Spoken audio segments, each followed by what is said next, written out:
Yeah. Not everyone in that film did. So we need Betty Why action not? hero Gilpin. And more action hero Sam Richardson. she's in all of Glow. She can do action in The Hunt. She's like an accomplished action actress. More. And Sam I Richardson. To be fair to that movie, it's like I know Glow was on, but she did film that like before The Hunt was like a thing. Like I assume they were filming, if not simultaneously, like relatively early as far as when that movie's in production versus when The Hunt finally came. Yeah, they shot it in And Atlanta. there's already a lot in the Tomorrow War. There is. It's not like the arguably Tomorrow too much. much. It's not skimping on things. It is a 10-part TV series crammed into a 2-hour, 20-minute film. But you know what? But It's too much like Edge of Tomorrow, so it sucks. Which is not a fair complaint, because it's barely like that. It's fighting an alien species. End of comparison. Yeah. I just hate, there's so many, like, it's this, I didn't like it. Like, Alien borrowed from everything, but people adore it. See, like that, like I saw, we're way off. I watched Tomorrow War a good like 3 weeks before it actually came out on Amazon. So like I really enjoyed it and I watched it on like a screener. It didn't even look great compared to now where I watch it. It's like, this looks amazing with the 4K. But watching it then, I was like, am I wrong? This movie's like wonderful. Like, I wish this was in theaters. This is so much fun. It's one of the few movies that's captured the energy that Independence Day had. Like, that's not an easy thing to do, given all the movies that haven't done that. So I was like, this is doing its job. And then, but in the back of my mind, I'm also thinking, yeah, but people want to bag on Independence Day because it's so earnest, where it's like, earnest, but it's like that's the thrill of this thing. The fact that you have characters that it's spending time and whatnot. This movie does the same. So like, well, it's going to get trashed, I'm sure, because it's doing that thing. And sure enough, mixed reviews because it's not doing the thing the way I want it to do, or it feels like other things. It's like most movies feel like other things. That's movies. It's 2021. Yeah, exactly. And it's got Chris Pratt in a role that we're not expecting to see Chris Pratt in. He's a comedic guy, so you expect him to be doing the comedic stuff. But you got Sam Richards doing the comedic stuff instead. So Chris Pratt is.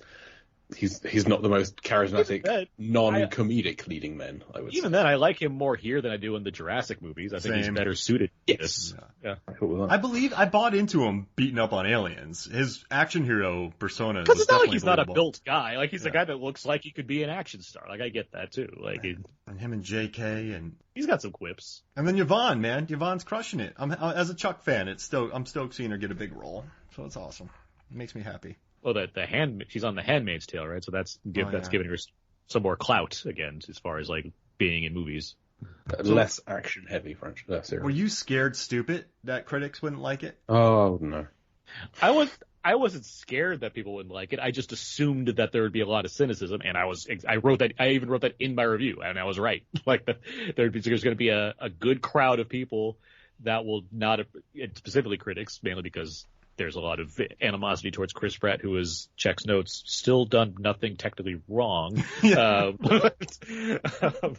Beyond like maybe having a certain political alliance that he doesn't talk about or try to shill for. He broke up with Anna Faris. You don't do that. So you're in the Chris Pratt camp. I have no reason to be against him. As far as I know, I see the things that he's been in, and I usually enjoy them more or less. And as far as him being a stand-up dude goes, like, I don't know much about his relationship stuff, but as far as like how he tends to present himself, he's not one that's like, I'm going to make a big statement about politics. He just seems to let him have a fun time. And I'm not against that. Mark, if you continue this line of questioning, you're going to go to jail. That'd be like a good Christmas gift for me. No, you are 100% right, though, about Pratt. Like, there's a lot of weird hate out there for this guy. But I guess I don't know, whatever. That's completely not I understand where it comes from. It just feels like there's nothing that we're justifying it with beyond, I feel like he thinks this way. And it's like, that's not enough for me to hate the guy that probably voted for. That we all like, it's not enough for me to dislike this guy who we collectively came to enjoy in the various things he's done. It's like, now I'm turning on him because I feel like I get who he is. Like, do you though? Like, he lost weight and became attractive. He betrayed us. He was the fat funny one, God damn it. I do like on Parks and Rec when he's back after Guardians comes out, and Adam Scott adds like, so what happens? Like, I just stopped drinking beer. That's his whole justification for being like super fit. Okay, Deep Sea 3 Chapter 8. Any final thoughts? Is that what we're talking about? I think we were at some point. Let me check my notes here. See I liked that the tight horror movie close up on Mia when she's got the knife. It's This isn't very much of a horror film at times. It feels more like a kind of an action with sharks. It's rarely like a out and out horror, but that seems like a horror scene when the camera's really tight on her and she's got the knife and then Spin just appears. It's like a jump scare. So that was nice. I think it has one of the best jump scares where she turns around and the sharks are there. That's an effective scare right there. Good timing, and the effects are good when the sharks come up on her with that mine. The sharks look... That is one of the better, given how many times we see those sharks and they're often CG, that is one of the more effective shots of the shark being like right up in her face. Oh yeah, and they're all scarred from the previous encounters with these guys. Yeah, it looks good. Yeah, it's cool. It's a really effective scene for the budget once again. And it every time I see it, I know it's coming. It's not exactly like a huge jump scare, but I like it. It builds tension. It's just effective storytelling, so I love that scene. But I do like how we've had a scene where the sharks have understood a hostage situation, and it's just we've bought into that. So them recognizing a mine, it's just old hat at this point. Yeah, it doesn't phase us at all. That's just stand. Of course they do. They're smart sharks. Jumping back a bit, when you go to, I guess, to the first time you guys saw this, did you think that Maya had died when she just screams and the building collapses? Yeah. No, I don't think I did. I was like, this movie's getting mean. I like it. I will say that I had like my eyebrow raised because obviously we didn't see anything, and it's like we just saw a guy get decapitated. I feel like we could have seen, her getting destroyed by this shark if it wanted to, and then because the shark comes out and there's like a bunch of blood around the shark to make you think that he killed her, but obviously it's because he just spilled a whole bowl of bolognese. That's why there's a bunch of red there. I mean, so they're in the restaurant, right? That's the only reason that there's red there. But I'll say this: the movie did do enough convincing to make me forget that this person was a factor, and so that worked. Yeah. The action does not stop after this scene. There are things that distract you that the other characters do, which we'll talk about in the next couple of weeks. But we don't definitely see Spin dead. We see the shark attack him, but there's every chance he got away. The last time you were on Aaron, we hypothesized is Dr. Jim Whitlock still alive? He's not. He's dead. We see him later in the film. He's dead. But we don't see Spin dead later in this. So there's a chance he could be coming back for Deep Sea 4. Part of him, I guess. Yeah. Yeah. He lost something. I'll say that. I'm pretty sure he lost at least a part of himself. He's now cross-eyed. But he will never have to buy a drink again. That's for sure. If he did the rest survive. of it. Yeah. I know this isn't our chapter, but I do want to give props to that the other scene of the shark having bitten somebody in half, because the way they animate the intestines coming out of the half of that body earlier in the film, that gave me a big laugh. I was really happy, like a laugh in a good way. Like I like what you're doing, movie. Like this is fun. Mm-hmm. So yeah, that we counter that we like get the the comeuppance of all of this with heads being lopped off or whatnot in this chapter. It just made it all sweeter. So I hypothesized that Mia's scream was that she just fell into the knot coffin. She was like, I fell in. And that's why she's screaming. I don't know. And it knocked the bolognese off the shell where the shark attacked, and then that's why the red's on. Absolutely. I hate when bolognese falls. And Emma's trying to prise off a mine that's been screwed into the wall. It screws, and she's just trying to prise it off with a knife. It does work, but the rock's not great. The integrity of that rock. But still, Jay, it made me laugh too. Where I was watching it, I was like, she's just trying to yank it off of a knife. Like that's poor planning. Like just unscrew the thing. Like do something. Use the knife as a screwdriver if you want. I don't care.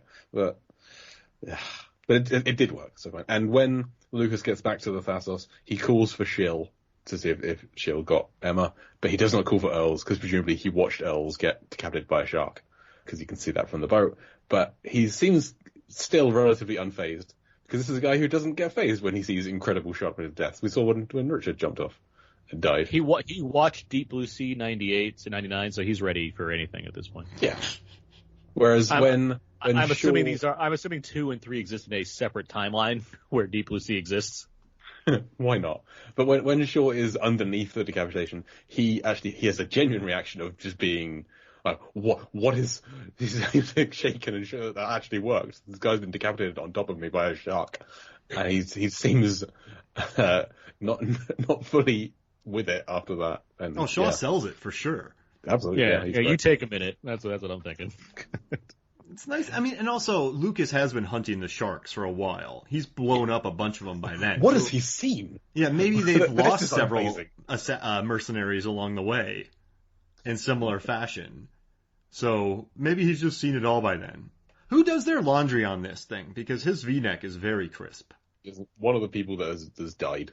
Oh yeah, there's a chef on the boat we established, right? That just got blown up. Is going to get blown up. Yeah. All right. Yeah, but he put drugs in the food to give to children, so it's a fight of his eyes. They're all evil. I'm telling you.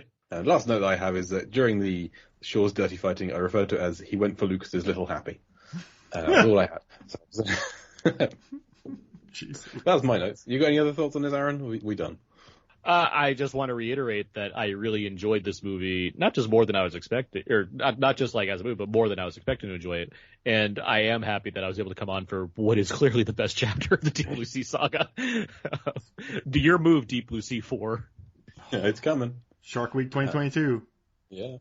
This chapter is roughly 38% blue. It's quite blue. I was expecting it to be bluer. There's a lot of underwater stuff, but most of the stuff with Spin and Mia, there's very little blue on screen. So there's a lot of deep diving with Emma, but also a lot of stuff on the surface and a little bit above the surface, all that spin kicking stuff. So it's only about three and a bit meters or 11 feet deep overall, which is there's 3 deeper chapters in the film so far. So it's as predicted. It's a shallower film in the past, but it's not as blue as we thought it might be. Compared to the deepest bluest, got it. We had high hopes. We did. We had shallow blue hopes, and so far it's half living up to that. We'll see how it gets towards the end of the film. We've got 3 chapters left. Wow. And one of them's all credits. So we've got 2 chapters left of good stuff. But that's it for this chapter, for Deep Blue Sea 3 Chapter 8. Aaron, what would you like to plug? Where can the listeners find more of your work? I'm in a number of places. You can find me on the podcast I co-host with my friend Abe. It's called Out Now with Aaron and Abe. We talk about weekly movie releases, and we also have a lot of fun commentary tracks. I write for We Live Entertainment for film reviews, and I write for Wives of Blue for Blu-ray and Criterion reviews, and I'm on Twitter at Aaron's PS4. Very nice. As for me, you can read my writing over at lifeversusfilm.com, Life vs Film. And you can listen to my monthly Lampardy movie trivia episode of the Lambcast, the large association of movie blogs official podcast. Just search Lambcast everywhere. I do it once a month. It's a movie trivia show. Aaron's been on and done very well in the past. Mark's been on as well. Done horribly. He did not do well. Well, I just let it ride. Very entertaining show. I did well. I think I got a lot of answers correct. I just bet everything. You did.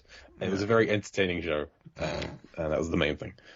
So that's always a fun time. And if you want to come and join the Large Association of Movie Blogs, then join us at largeassmovieblogs.com. Come join us if you have a movie blog or podcast, or if you want to start one, then do it, and then come join us. We'd love to have you. Mark, what are your plugs? Yeah, Movies, Films, and Flicks, Movies, Films, and FLX. You can check out the podcast, or go to the website, check out the reviews and weird data articles. Also, Jay, I said that we were Deep Blue Sea, the podcast was number 2 in Zimbabwe, and after you said it's not number 1, it moved to number 1. So I'm just giving you a heads up on that. Currently number 1 in Zimbabwe because of Jay muscling his way into getting people to listen. Because of me, because of our loyal fans in Zimbabwe who heeded my call. They went out to their friends. They said, listen, there's this phenomenal podcast. They talk about the Deep Blue Sea films a chapter at a time.